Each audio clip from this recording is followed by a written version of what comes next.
হযরত শাহজালাল আন্তর্জাতিক বিমানবন্দরে সাউদিয়া এয়ারলাইন্সের একটি হজ ফ্লাইটে অগ্নিকাণ্ডের ঘটনা ঘটেছে। এতে অল্পের জন্য প্রাণে বেঁচে যান ৩১৩ জন হজযাত্রী। তবে এই ঘটনায় ফ্লাইটে থাকা হজযাত্রী ও উড়োজাহাজের পাইলট ও কর্মীদের কোনো ক্ষতি হয়নি।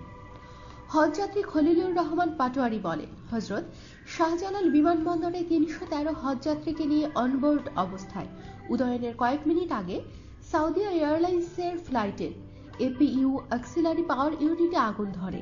এতে বড় ধরনের দুর্ঘটনার সম্ভাবনা থাকলেও আল্লাহ আমাদের রক্ষা করেছেন। বিমানবন্দর সূত্র জানায়, ৩১৩ হজযাত্রী নিয়ে সাউদিয়া এয়ারলাইন্সের বোয়িং ৭৭৭-২০০ উড়োজাহাজটি বোয়িং ব্রিজ থেকে বেলা ১১টা ১৫ দিকে উড্ডয়নের জন্য রানওয়ের দিকে যাত্রা শুরু করে। উড়োজাহাজটি কিছু দূর যাওয়ার পর পেছন থেকে ধোঁয়া দেখতে পান রিজেন্ট এয়ারওয়েজের এক কর্মী। তিনি কন্ট্রোল টাওয়ারে এই বিষয়টি জানান।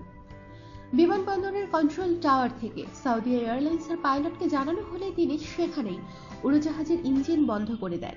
পরে বিমানবন্দরের জরুরি অবস্থা ঘোষণা হয় এবং বিমানবন্দরের ফায়ার সার্ভিসের কর্মীরা সেখানে উপস্থিত হন। পরে উড়োজাহাজটি পুশ কার্ট দিয়ে টেনে রানওয়ে থেকে সরিয়ে নেওয়া হয়। শিডিউল অনুযায়ী মঙ্গলবার বেলা 11:30টায় ঢাকা ত্যাগ করার কথা থাকলেও ফ্লাইটটি ছেড়ে যায় বেলা 1টা 45।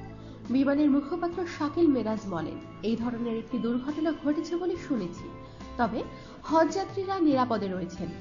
প্রসঙ্গত, সাউদিয়া এয়ারলাইন্সের হজ ফ্লাইট শুরু 24শে জুলাই থেকে চলবে 28শে আগস্ট পর্যন্ত। হজ পরবর্তী হাজিদের নিয়ে দেশে ফিরবে 6 সেপ্টেম্বর। ফ্লাইট শেষ হবে 6 অক্টোবর।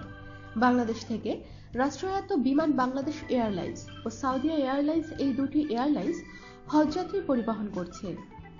আমাদের সাথেই থাকুন আর সাবস্ক্রাইব করুন।